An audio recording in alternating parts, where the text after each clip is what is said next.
I've been obsessed with this book that I just finished. I'm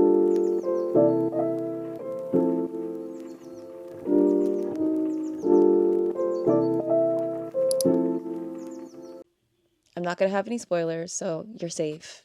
Maybe in a couple of weeks when more people have had a chance to catch up, I'll do a spoiler review. But oh my gosh, if you've read this book already, you know. And if you haven't, you don't know, but you should find out. It's so good. And Miss Tracy Deonn was playing with some tropes in there, and they're my favorite ones. So there was like a point of this book where it got to a place that I just could not put it down. I was eating it up. I was giggling, kicking, screaming, good screams and bad screams. But I couldn't put it down. I read this. I think I started it the midnight of the 4th, so as soon as it was available. My pre-order hadn't come in yet, so I got it the ebook, and then I finished it around 9 p.m. the night of the 5th of March. So just a tad under 48 hours, somewhere around there.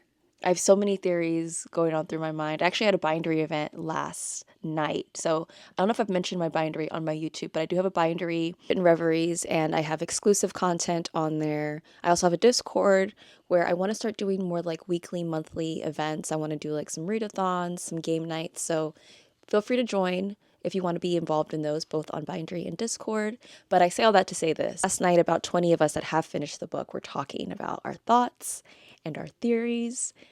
And man, am I even more excited now. It's crazy because I haven't stopped thinking about this book since I finished it. But after having the conversation and picking everybody's brains about what they think is to come, it's even more on my brain. And I can't stop thinking about this. I tend to hyperfixate on things. Like when I was a kid, I was obsessed with Brandy as Cinderella, and I watched that like religiously every single night. I loved The Swan Princess.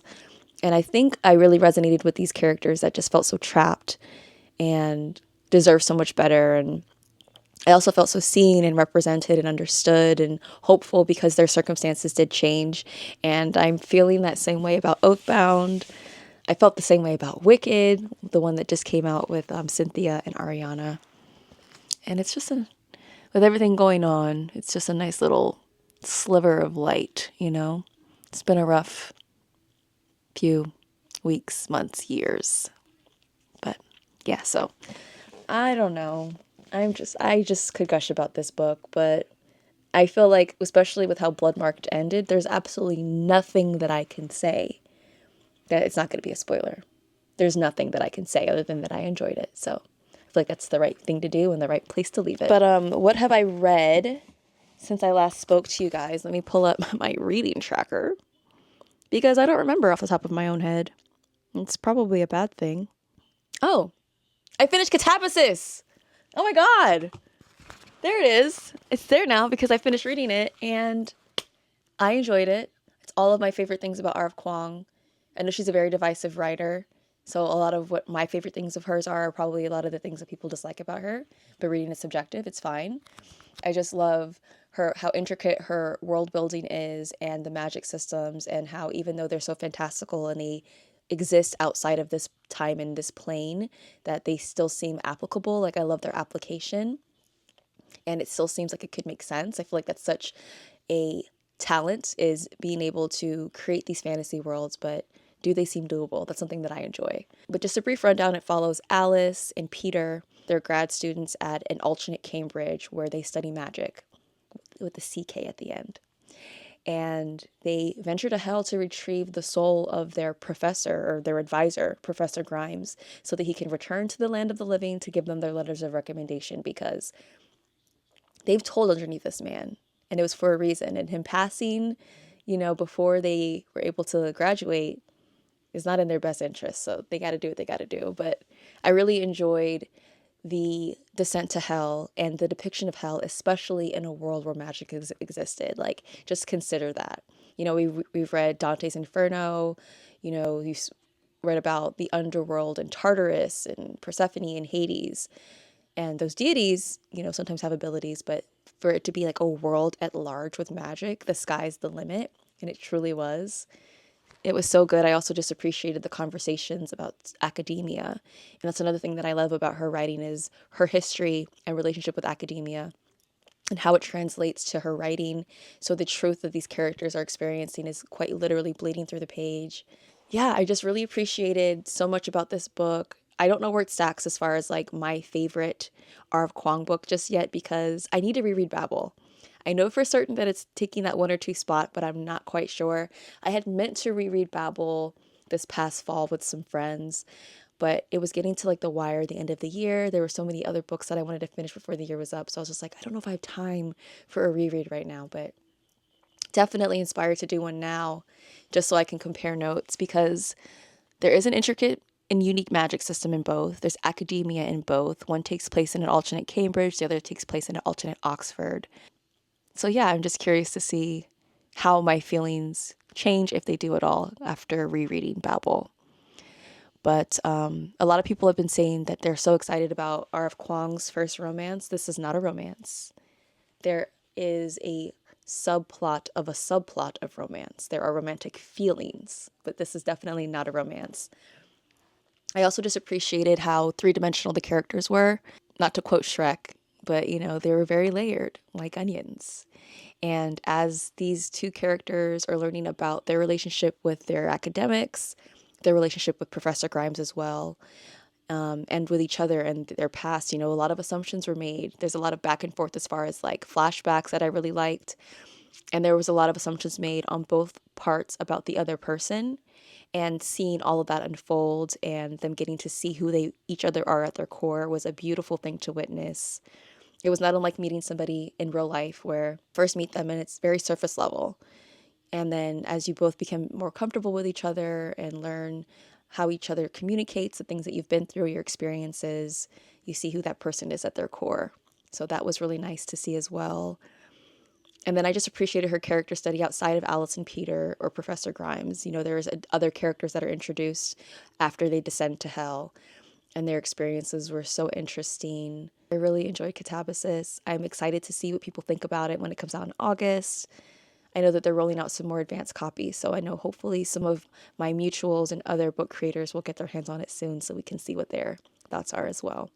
But I recommend, if you love R.F. Kuang's writing and how there's always going to be another message beneath the surface. Some people like to say that they're, on the nose, or that her writing is too dense, but those are the things that I enjoy. A lot of people are just like, well, it's not written for me, it's written for other people. But I appreciate that these things, these themes, these important topics are being spoken about, period. So that's where my appreciation comes in. And because I know about it and because I'm aware, I like it more, but I can see how some people, they could be like, it's too much. So you take that with a grain of salt, with a grain of sand from hell. Just kidding. I mean, I'm not kidding. Anyways. But yeah, if you enjoy a depiction of hell, if you like Dante's Inferno, and maybe you want to give R.F. Kuang's writing a second chance, then I would recommend Katabasis as well. But I'm so excited to see what people think about this. I feel like R.F. Kuang is an author that people love to hate, and I don't know why that is. But we'll have to see. But I enjoyed it. But that's no surprise. I also have been obsessed with love, Meghan. She's another one that people love to hate. How could you hate Meghan, Duchess of Sussex? How could you hate her? She's so kind. She's an advocate. She cares so much about the world, about her family, the people around her. I mean, I don't know her, but this is just, I feel like I'm a pretty good judge of character. And I'm more side-eyeing the people hating on Meghan than I am side-eyeing Meghan. Because she didn't do nothing to nobody but marry that man. And if he's happy, and honestly, I think any animosity that she got from the royal family was a bit of jealousy, to be fair. It's a little jealousy because think about it. Harry gets the beard. Harry gets the girl he wants. He gets the Hollywood actress. He gets to marry a divorcee. You know what I'm saying? She's gorgeous. She's kind. I think that might have made some people who wanted that, or some people who weren't that, feel some type of way. But anyways, let me get off my Meghan Sussex soapbox. I loved her show. It was so nostalgic. Growing up, I don't know if it's just because I lived overseas, so I was in Japan for the majority of my upbringing. We didn't have regular television. We had AFN, and there was a lot of Food Network shows. There was so many. There was also Unwrapped came on a lot. And then there was the guy that came on in the morning before school. What is that man's name? But he basically was like the Bill Nye of cooking. I'll have to find it. Here he is. I can't think of his name. But I loved like Ina Garden. Ina? Anyways, that's what it was giving. It was giving that. And also, at my core, I am a hostess. I love to make people feel comfortable. I love to make people feel appreciated. So I just love seeing her do that for the people around her. Wrote down lots of notes. I'm a vegan, so I've had to veganize a few of the recipes that she told us about. Some of them were already accidentally vegan, which was nice. But yeah, I really enjoyed that. After watching that for the first time, I then made it my background noise while I read. So in my mind, there's like an amalgamation of With Love, Meghan and Oathbound. And I'm very happy about that combo. I think it's a special combo to have in my memory bank. And I love that every time I watch this show, I will think about Oathbound. And every time I think about Oathbound, I will think about this show. So that, still watching Severance, still obsessed. I was watching a little bit of Love is Blind earlier in the season, but it was so boring that I just skipped to the reunion. I never do that. But I was just like, I don't need to watch the rest of this. I'll watch the reunion. But the only thing that made me a little bit mad is there was no flashbacks. Usually in the reunions, they got the little clips and stuff. So I was just like, anything that's important, they'll show me. They showed me nothing. But it was all right. And now I'm circle back around and I am rewatching Meghan and Harry's documentary on Netflix. Yeah, it's been a while. I don't know. I've always loved Meghan. Loved Meg. Maybe one day we'll be on a nickname basis. Ever since Suits. I remember her when she was on... What was that show? What was that show? With the suitcases? I'm on a tangent, so I prepared none of this. That's why nothing's in my brain. I'm in the middle of reading a few books right now. I'm reading Bury Our Bones in the Midnight Soil by V.E. Schwab. So good. I'm taking my time on this one, just like I did with Katabasis. I loved Addie LaRue, and this is giving darker Addie LaRue with vampires, but sapphic. Like, if anybody was just like, hey, is there a way to make Addie LaRue better? I'd be like, only if it was more supernatural and sapphic. That's the only way. And then they wrote this. Talk about perfect. So I'll keep y'all posted on that. I'm also reading a bindery title. So Michael LeBourne left Unread Books as his community on bindery. He's publishing his first book with bindery that comes out October 28th, which is actually my birthday, called Cry Voidbringer. I cannot put this book down. I started it right after I finished this last book that I just finished. I just did like a romance as a palate cleanser. It was On Screen and Off Again by Caitlin Cross. Recommend. After I finished that book, I jumped right into Cry Voidbringer, and I think I'm at like 15%. And it's such a good book. What does it remind me of? It reminds me, you know what it reminds me of? Now, don't quote me on this because I haven't finished it, but just the vibes. Oh, the vibes. The vibes that it's giving is... Let me really think about this. The vibes that it's giving is the 5th season and like the apocalyptic type of setting and the writing in some ways and some of the action meets... Wait, what is it? Assassin's Apprentice by Robin Hobb.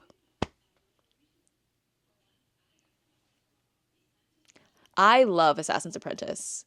I know a lot of people don't really like it because it's kind of slow paced and they feel like there's not a lot going on. But as much as I love action and super fantastical things happening, I just love stories. All stories. I could be sitting down with like my great grandmother and she's telling me a story that happened in the local area and I'll be so enamored. So it's giving, one of the characters is giving Fitz. I also started Live Ship Traders. It's good. Oh my God, I forgot I was finished. I was reading that. What do I want to read today? Let me know if I should read Cry Voidbringer or Ship of Magic. They're both really good.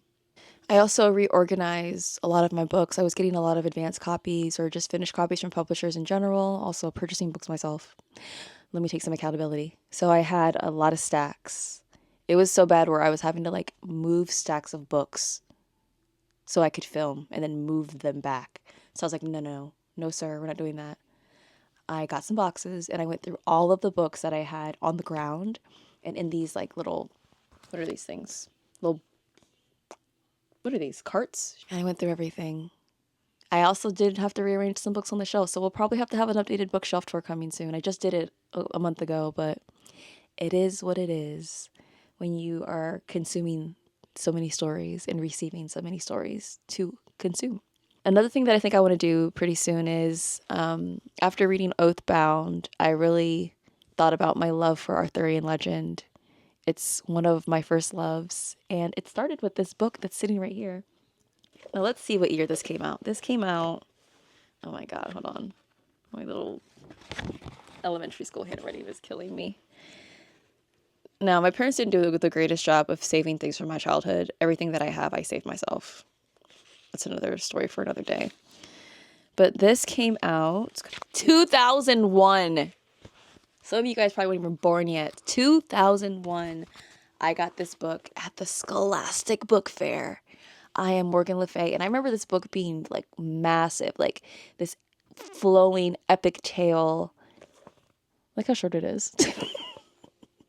Anyways, I want to reread it, and I think I want to reread this book. It's like coming apart at the seams a bit. I'm kind of scared to do that. But I just like remember being so in like look at her eyes. One's purple, one's green, being like, Morgan Le Fay. Wow. It was to the point where like when I thought about Fae, like it wasn't fairies that came to mind first. It was this lady. And then I also watched all of the movies that had come out, the TV shows. I've seen every Arthurian show that exists. I'm pretty sure. I don't think I'm lying. So I want to go down that rabbit hole, and I'll keep you guys posted. Take y'all along for the ride. But it's going to start with me rereading this. I wonder if it reads as good. Hold on. Oh, I can't show you guys. It's so embarrassing. Never mind. My handwriting was a mess. Seated at the high table with the emerald necklace her husband had given her resting on her half-naked bosom, the emerald tiara nestled in her dark hair, Lady Igraine. I forgot it started out when she was a kid! Watching Pendragon take her mother from her father. Oh, sorry. I'm tripping. Let me put this down. I need to do this by myself and not on camera. And then beyond that, I want to look into more legends that are outside of Wales or the UK or Europe. I want to look into more legend in Africa, in Asia, in the Caribbean. I mean, I love mythology. I feel like I've got a decent amount of myth under my belt, but there's so much more to learn. But yeah, I've got some new hyperfixations. One is orange beet juice. Honestly, I think I'm going to blame my anemia on that one because it tastes a little bit like dirt. That has to be the reason. Like, who the hell likes beet juice? Anyways, I've also really been enjoying Brussels sprouts. Like, they're mini cabbages. Cabbage is yummy. I've probably eaten Brussels sprouts 5 out of the last 7 days. Yeah. I'm going to LA in 2 weeks, and I keep thinking about it. I'm so excited. I don't know if you guys know about Shelves in the City. It was an event that HarperCollins with Harper Voyager, Epic Reads, William Morrow, Avon Books. So all their imprints essentially put together for book influencers in New York City last June. Well, they're going to be doing 2.0 in Los Angeles this month. And I can't wait. It was such a wholesome experience. Everybody was so welcoming, so warm. And I think it also just comes down to a lot of readers are introverts. And we just really bonded over our love for books and their stories and authors. And they're making it even bigger this year. They're inviting more content creators. So I'm so excited to see the friends that I made last year. meet people that I have parasocial relationships that I haven't got a chance to meet with in person, and make new friends in general. We're also going to be doing some things for the people of Los Angeles because of the wildfires that happened. So we're going to be helping to, assist with some things over there as well. So I'm looking forward to that also. But other than that, I know the day that I'm arriving and the day that I'm leaving, but I don't know what we're doing in between. So that'll be fun. I also received a bit of book mail, so I wanted to share that with you guys as well. I received one copy of Oathbound from Simon Teen, and I purchased or pre-ordered the other one from Barnes & Noble. So this is the Barnes & Noble exclusive, and it's got the beautiful end pages here featuring our trio, Bree, Sel, and Nick. Didn't say that in any particular order. I said Bree first, but obviously, I don't know where I stand. Am I Team Sel, Team Nick? I'm Team Thruple. And then this is the one that I received from Simon Teen. It's a little bit different. So the ones that I have on my shelves, you can't really see because it's a little bit lower, but I've got the Crate editions on display. And Crate said nothing about a new edition for Oathbound. I was so lucky that the edge of the Barnes & Noble edition matches those two. And this one's they're a little bit different. Let me show you guys how different they are. I also pre-ordered Fable for the End of the World by Ava Reed. This is a dystopic novel that takes place in a world where corporations run everything. There's also like a Hunger Games-esque type of competition where it is one hunter and one huntee, or the lamb. This was pretty good. I spoke about this on a previous video, but I just wanted to have a physical copy of this one. And I loved This Is How You Lose the Time War by Amal El-Motar and Max Gladstone, so I had to grab her debut on her own, The River Has Roots by Amal El-Motar. I'm going into this somewhat blind, but I know it's about two sisters that live on the edge of fairy, so super excited to jump into this one. I'll keep you guys posted. I also received the next wave of ARCs of the books that are coming out this spring with bindery. This box is 10 of 60, so I'm super grateful that they sent this over to me, but I'll quickly show you guys these as well. First up, we've got Of Monsters and Mainframes by Barbara Truelove. This is Jason Headley, or Easy Cat's new book with his imprint, and this is Dracula, A Sentient Ship, and Space. Next up is Crueler Mercies by Maren Chase. This is Zoran's next book. This is sapphic with political intrigue, and this cover is absolutely stunning. Next up, we've got Black Salt Queen by Samantha Bansil. This is Kevin Norman's new book, and this takes place in the Philippines, or a world inspired by the Philippines, and it is political intrigue with romance. And the final book is The Unmapping by Denise S. Robbins, and this is Marinez's book. This is a climate fiction, and I am so excited to check this one out. This says 4 a.m. New York City, a silent disaster, and it's literally about, I think, like the tectonic plates and how things are shifting, hence the name The Unmapping. So I'll keep you guys posted on these Elaine four, as well as Pride Voidbringer by Elaine Ho, which is Michael's book, which is the one that I'm currently reading as well. But just wanted to check in with you guys, chat for a little bit. I'm probably going to be busy over the next couple of weeks, but when I go to LA in 2 weeks, I'll make sure to bring you guys along with me. I'll be vlogging that entire experience, so I will talk to you guys soon, and happy reading.